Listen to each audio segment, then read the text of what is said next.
Bonjour à tous, nous sommes jeudi et c'est la 4e édition de la revue des grandes unes de la semaine. Alors la presse, découvrons là, en tout cas, ce qu'elle nous propose ce matin. Il y a le quotidien de l'économie, en tout cas, qui s'intéresse à Cameco, qui est donc à la conquête de l'espace CEMAC. C'est le grand titre du journal. On comprend également à travers ce titre qu'il y a bien sûr des choses qui sont menées par la direction générale de Cameco, c'est-à-dire redonner une image importante et intéressante donc à l'entreprise camerounaise. Également, dans le même journal, on parle de la libre circulation avec le Congo qui ouvre ses frontières aux ressortissants de la zone CEMAC également, tout comme le Gabon, il y a quelques jours seulement. C'est à lire aussi dans le journal, le quotidien de l'économie de ce matin. Le journal Cameroun Tribune, qui est disponible également dans les kiosques, parle du sommet de la CEMAC à N'Djamena. Paul Biya invité, c'est le grand titre du journal. Le président de la République a reçu d'ailleurs le ministre de l'Agriculture du Tchad, qui est donc venu lui remettre un pli fermé, l'invitant bien entendu à prendre part à ce sommet, le sommet de la CEMAC, et une invitation de son homologue Idriss Déby Itno. C'est à lire donc en page 2 et 3 du journal Cameroun Tribune de ce matin. Bien d'autres sujets sont à découvrir. Le Messager est disponible dans les kiosques s'intéresse aux hôpitaux publics avec le calvaire des insuffisants rénaux. Donc selon bien sûr le journal, depuis quelques semaines, il est dans cette localité, notamment dans la région du Sud, les malades des insuffisants rénals, donc de l'insuffisance rénale, souffrent bien sûr, continuent de souffrir parce qu'ils n'ont plus droit aux soins. Depuis quelques semaines, ils implorent, bien entendu, la magnanimité donc du ministre de la Santé publique pour revenir à des meilleurs sentiments de ce côté-là. Le journal parle également de la crise anglophone avec International Crisis Group, chassé du Cameroun. C'est à lire dans le journal, en page 4 du quotidien Le Messager de ce matin. Le Messager s'intéresse aussi à autre chose, parlant notamment de bavures. Un commissaire de police révoqué. C'est à découvrir également au pied de page du journal, pied de une en tout cas de ce numéro. Le journal s'intéresse également au journal L'Anecdote aussi, l'anecdote qui est dans les kiosques qui parle notamment de la catastrophe ferroviaire des ECA, c'est le grand titre du journal. La liste officielle des bénéficiaires à découvrir dans le journal avec quelques incongruités également relevées par le numéro de ce matin. L'anecdote aussi dans les kiosques qui s'intéresse également à l'église catholique que cherche vraiment le nonce apostolique Pio Popo au Cameroun. C'est la question que se pose également le journal. La réponse est à lire en page 8 de ce numéro. Toujours dans les kiosques également ce jeudi, il y a le journal Diapason qui parle notamment du sommet des chefs d'État de la CEMAC, des décisions attendues par ces chefs d'État et bien entendu des travaux qui vont se dérouler dans quelques jours. Et là, avec tout cela, tout ce qu'on peut également découvrir dans le numéro de ce matin. Le même numéro parle de la CEMAC avec le Gabon qui adhère donc à la libre circulation. C'est à lire dans le même journal. Émergence qui est dans les kiosques parle de l'International Crisis Group, Amnesty International, Reporters sans frontières, le RIDAC, qui sont désormais indésirables au Cameroun. Le ministre de la Communication au nom du gouvernement fait savoir que ce sont des structures qui font la chute du pays, qui contribuent pour la chute du pays de Paul Biya. Donc ces ONG ne doivent plus parler au Cameroun. Il y a d'ailleurs une image à la une de l'Opopoli ce matin pour parler de la crise anglophone. Jérôme Apon, donc International Crisis Group, et bien entendu d'autres ONG. Donc l'Opopoli parle de ce matin avec une caricature, Sissatio Mabakari, avec un gourdin à main qui chasse notamment Crisis Group et un petit langage qui lui permet aujourd'hui de faire comprendre à ces derniers qu'il verra comment ceux qui l'envoient vont continuer à lui donner des visas pour entrer au Cameroun. C'est à lire dans le journal disponible ce matin. Mutation qui est dans les kiosques parle de population, camp militaire, zone industrielle, cohabitation suicidaire à Douala. C'est à lire dans le dossier que propose le journal, la page 4 à la page 6. C'est donc le numéro de ce matin intéressant pour parcourir les activités de notre pays et bien sûr de notre grande ville Douala. Autre chose, c'est le quotidien, la nouvelle expression qui est disponible et qui parle de la mission Yance, que le Premier ministre ramène donc à Paul Biya. C'est le grand titre du journal. À l'issue des concertations que le Premier ministre a eues dans sa descente sur le terrain, les populations rencontrées ont vidé d'ailleurs leurs sacs dont le contenu devra être présenté au président de la République pour un long ou court débat, comme ce fut le cas il y a quelques années. Le journal s'intéresse aussi au barreau du Cameroun. Pourquoi les élections coincent? Le président de l'Assemblée générale rompt le silence et explique d'ailleurs pourquoi l'ancienne équipe est encore en place. C'est à lire en page 9 du journal, la nouvelle expression de ce matin. Voilà ce que la presse propose. Camille Nélé, bonjour. Bonjour Flavien Balonongo. bonjour téléspectateurs d'Equinox Télévision et bonjour spécialement au professeur James Mangé Kobila, l'agrégé de droit que nous connaissons tous, qui suit notre émission avec beaucoup d'attention chaque matin. La preuve, on a discuté au téléphone il y a 2 jours, il m'a parlé du fait que je me sois ému de cette infraction de complicité, de tentative d'outrage au chef de l'État. Il m'a expliqué que cette infraction existe, que l'infraction d'outrage au chef de l'État existe bien et que la personne qui est complice de cette infraction est condamnable. Moi, je lui ai rétorqué que je n'ai jamais entendu parler de complicité, de tentative d'outrage, nulle part au monde, à part au Cameroun. Et n'avait jamais non plus entendu parler de complicité intellectuelle. Ce sont des délits qui sont certainement nouveaux et qui font peut-être la particularité de la justice camerounaise. Très bien. Merci d'être là. Également, Guy Hervé, bonjour. Bienvenue. Bonjour Flavien, bonjour aux nombreux téléspectateurs de la revue qualitative des Unes qui paraissent chez nous au Cameroun. Je voudrais rentrer par ce que la nouvelle expression a dit ce matin, en rapport avec le fait que les concurrents de Général Voyage sont en train de jubiler parce que l'agence a été fermée. Non, ce matin, je suis très en colère parce que j'estime qu'on ne pourrait continuer à avoir ce que j'appelle cette sorte d'indignation sélective. Parce que le ministre Mebengo a pris une décision mardi dernier qui suspend en général de 3 mois d'activité. Et vous et moi, on ne sera pas surpris que le mois prochain, ils reviennent avec un autre nom, avec les mêmes bus, et ils continuent d'opérer en toute impunité. Donc, je voulais dire que ce n'est pas assez, il faudrait aller au-delà. Parce que le fait que ces concurrents augmentent le prix, quand vous faites la route de Douala pour l'Ouest, c'est un des rares tronçons qui n'a pas de prix fixe. Donc, vous pouvez payer 2 000 aujourd'hui, revenir le week-end payer 10 000 pour le même trajet. Donc, je pense qu'il faut qu'on régule cette manière de faire et que les populations sont suffisamment spoliées comme ça. Il faut arrêter cette mascarade. C'est une activité commerciale. Et comme il faut réguler. Mais pourquoi est-ce que Yaoundé est une activité commerciale? Pourquoi est-ce que le prix est fixe? Elle est réglementée. Pourquoi c'est réglementé ce doigt-là, Yaoundé? Il faut qu'on réglemente ça et que le ministre aille plus loin. Parce qu'avec Izeka, avec Kamraï, on a vécu l'hécatombe dans ce pays. Il n'y a pas une mesure aussi forte. Il serait bien qu'il n'y ait pas d'indignation sélective. Les mesures sont en cours de toute façon. Alors, en tout cas, on parle de cet article Général Voyage. En tout cas, dans le journal La Nouvelle Expression, les concurrents sautent de joie.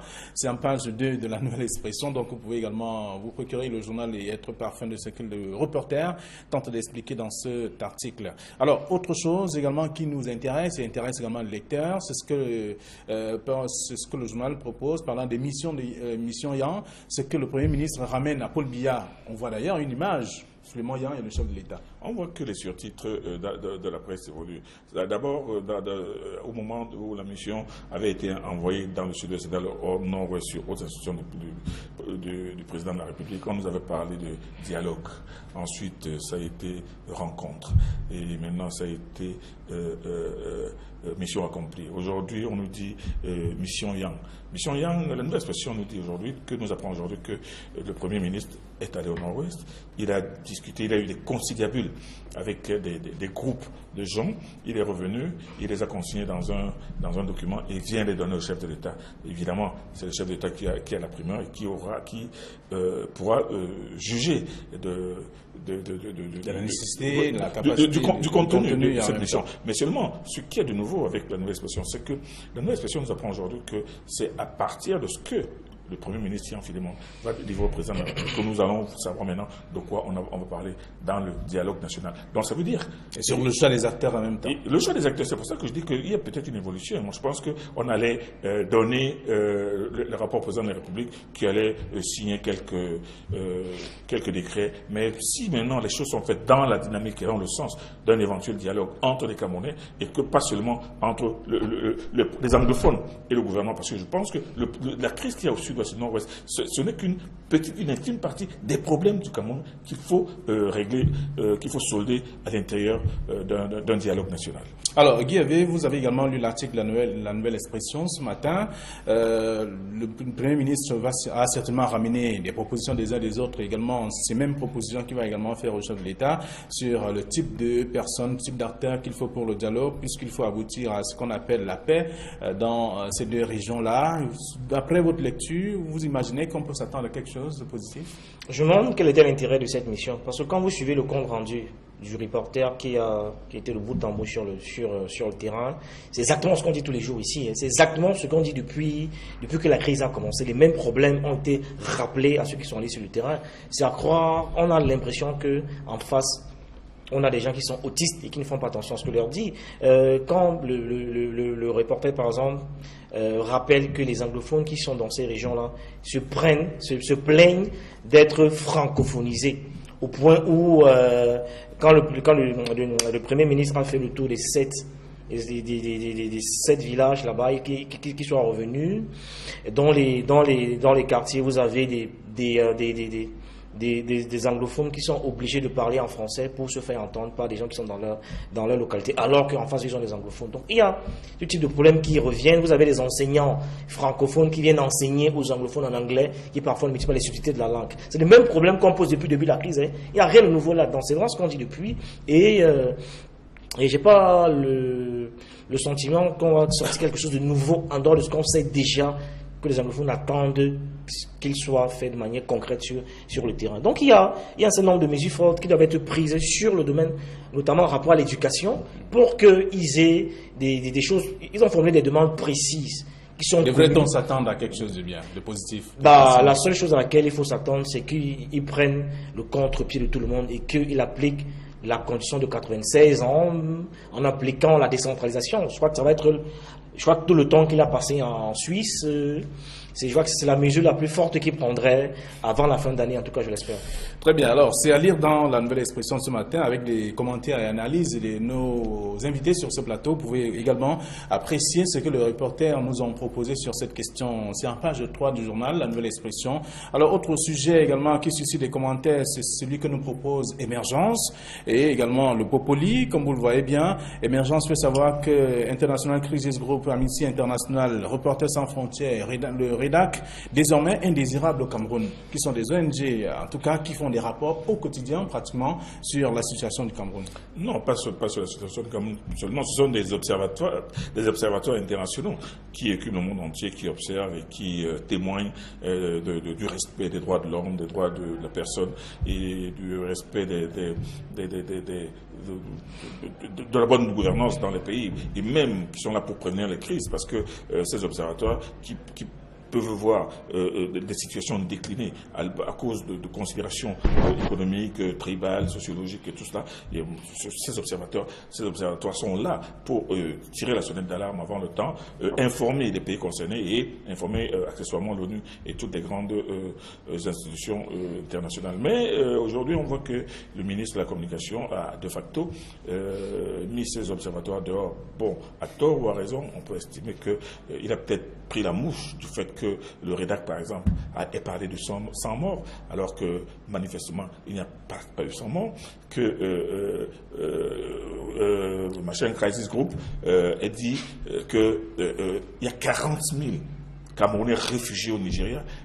On s'en est ému ici il y a 2 jours. Vous imaginez ce que c'est que 40 000 Camerounais qui s'enfuient au Nigeria, alors que le Cameroun abrite près d'1 million de Nigérians qui fuient Boko Haram. Alors nous, maintenant, on est en train de voir 40 000 Camerounais qui fuient le Cameroun, parce que non. Moi, je pense que ces observatoires en font peut-être un peu trop. Ces observatoires font peut-être le jeu de certaines personnes qui sont à l'étranger et qui veulent absolument que le visage du Cameroun soit mutilé d'une manière ou d'une autre. C'est vrai que la gouvernance de notre pays n'est pas des plus idéales. C'est vrai que les gens en sont un peu fatigués. C'est vrai que tout le monde est en train d'envisager l'alternance. Mais seulement, c'est pas une raison pour qu'on raconte des faussetés et que justement ces observatoires qui sont là pour dire la vérité, pour présenter le contexte réel du pays, aillent plutôt à raconter des histoires et mettre de l'huile sur le feu. Donc le ministre Issa Chiroma, en le faisant, a peut-être eu une réaction épidermique qui va certainement être condamnée un peu partout à travers le monde. Mais bon, pour une fois, de temps en temps, on a vu un pays en Afrique qui met tous ces gens dehors,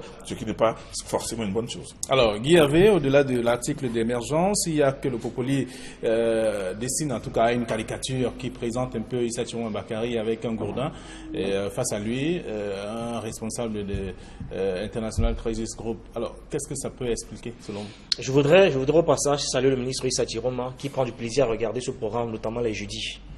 Parce qu'il est dans son rôle, parce que tous ces organismes internationaux passent le temps à dessiner le diable sur le mur. Et je pense qu'il faut qu'on arrête à un moment donné. Il faut recadrer les choses, il faut limiter la casse et les dégâts. Parce que figurez-vous, ça paraît peut-être banal, mais ces organismes-là, en coalition avec certains médias internationaux, ont dessiné le diable sur le mur. Parce que la plupart de ces médias, si vous observez bien le récit médiatique qui est fait depuis que la crise a commencé, la plupart de ces médias s'abreuvent chez ces organismes internationaux-là. RFI nous a parlé il y a quelque temps d'un génocide au Cameroun. Et je vois que c'est en étroite ligne avec ce que ces organismes produisent comme rapport au quotidien. Donc il faut faire attention, il faut limiter la casse.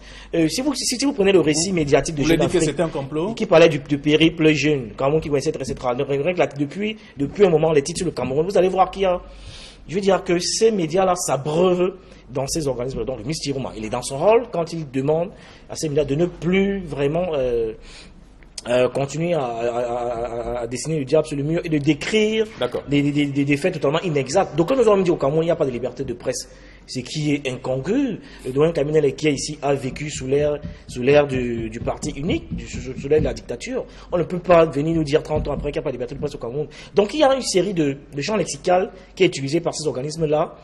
Donne raison, pour moi, au ministre Chirouma qui doit recadrer les choses et préserver d'abord l'intérêt et l'intégrité nationale. Émergence, c'est bien sûr, le Popoli s'intéresse à ce sujet, le Popoli avec cette caricature, et également d'autres journaux aussi qui s'intéressent notamment à ce que le gouvernement vienne prendre compte mesures face aux organisations internationales qui, selon bien sûr le gouvernement, polluent l'image du Cameroun. C'est à lire dans la presse ce matin. Alors, mutation, avant de sortir, en quelques mots, on va faire un tour pour parler notamment des populations camps militaires, zones industrielles. Et aujourd'hui, on parle de cohabitation suicidaire. Ah oui, suicidaire, on a vu il y a quelque temps avec ces balles perdues qui ont tué des personnes du côté de Niala et du côté de Banga. On parle de ces zones industrielles avec justement des pollutions, parce que vous savez, les zones industrielles doivent normalement être éloignées des zones urbaines et des zones habitées. Mais malheureusement, au Cameroun, ce n'est pas le cas. Et il y a un autre danger, un autre suicide, c'est les stations-service. Les stations-service sont à l'intérieur des quartiers. Imaginez le jour où une station-service prend feu. C'est au moins 50 maisons qui vont partir.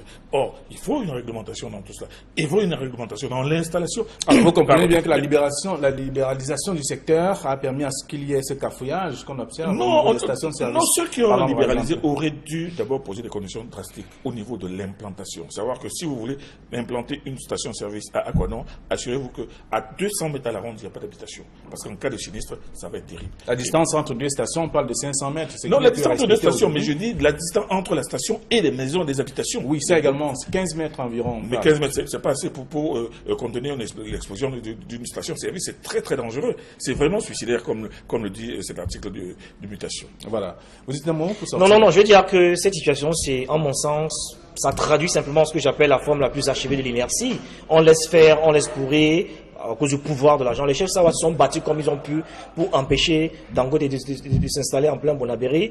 Malheureusement, ils n'ont impuissants, Dangote a fini par s'installer. Je veux dire que c'est des pratiques propres à chez nous qui laissent malheureusement les citoyens lambda payer. On laisse les gens construire dans les marécages, alors qu'on sait que c'est interdit, mais on laisse faire quand même pour venir après les déloger. Donc ces cohabitations, j'allais dire, dangereuses et suicidaires sont entretenues par un système qui, pour moi, atteint la forme la plus achevée de l'inertie. C'est ça qu'on en arrive là.